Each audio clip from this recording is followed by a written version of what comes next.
Welcome to Part A. Here we use a small CNN on images to build engineering intuition.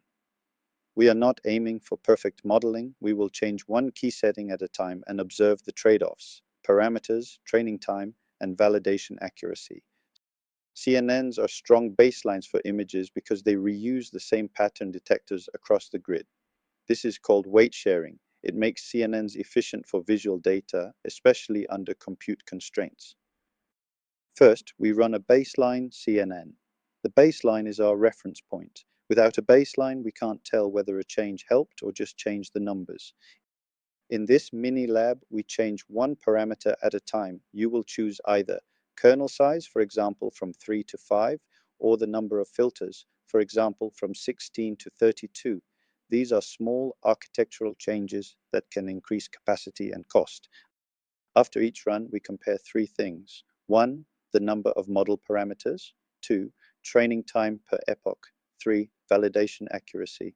This is the core trade-off triangle: capacity, compute cost, and performance. What should we expect? Larger kernels or more filters usually increase parameter count. More parameters often means slower training. Accuracy might improve, but not always. Sometimes improvements plateau, and sometimes you see overfitting. When you finish your change, answer three questions. First, what happened to parameter count and training time? Second, did validation accuracy improve, and was it worth the extra compute? Third, what does this tell you about CNNs as a baseline under constraints? Record 3 bullets after each run. 1, runtime and parameters. 2, validation trend. 3, your judgment, worth it or not. This is how you build engineering judgment.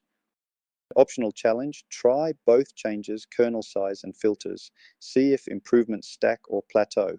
The goal is not to chase accuracy, but to learn how architectural choices translate into cost and performance.